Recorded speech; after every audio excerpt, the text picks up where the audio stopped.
రాజుగారికి కథలంటే మహా ఇష్టం. ఎందరెందరో రాజాస్థానానికి వచ్చి కథలు చెప్పి బహుమతులు తీసుకెళ్లేవాళ్ళు.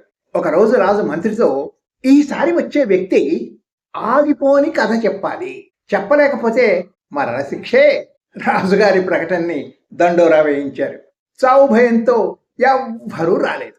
కొత్త కథ చెప్తే మంచి బహుమతి ఉంటుందని ఇంకొక దండోరా కూడా వేయించారు. కొన్నాళ్ళకి ఒక బాటసారి కథ చెప్తానని వచ్చాడు. కథ చెప్పడం ఆగిపోతే మరణశిక్ష విధిస్తారు, జాగ్రత్త. మంత్రి బెదిరించాడు. బాటసారి నవ్వి రాజుగారికి కథ చెప్పడం మొదలుపెట్టాడు.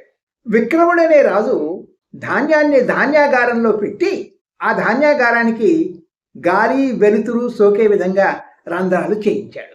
ఒకరోజు ఒక పిచ్చుక ఆ రంధ్రం ద్వారా ధాన్యాగారంలోకి పోయి ఓ గింజను నోట కరుచుకొని వచ్చి తన గూట్లో పెట్టుకుంది. రాజు అసహనంగా, ఆ తర్వాత ఏమైంది అని అడిగాడు. బాటసారి అన్నాడు, మళ్ళీ వచ్చి ఆ పిచ్చుక ఇంకొక గింజను కరుచుకొని పోయింది. ఆ తర్వాత ప్రశ్నించాడు రాజు.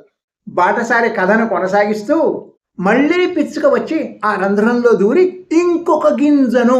బాటసారి పూర్తి చేసే లోపు రాజుగారికి పిచ్చెక్కి, ఆ తర్వాత జరిగింది నేను చెప్తాను. విక్రముడు రంధ్రాలన్నీ మూయించేశాడు, ఇప్పుడు చెప్పండి కదా అన్నాడు. నన్ను చెప్పనివ్వడం లేదు, మీరే చెప్పుకోండి, మీరే కొనసాగించండి అంటూ లేచాడు కొత్త వ్యక్తి. రాజు అవాక్కయ్యాడు. ఎంతసేపు చెప్పునా ఆ పిచ్చుక ఆ గింజ ఇంతే కదా. బాటసారికి మంచి బహుమతి ఇచ్చి పంపించాడు.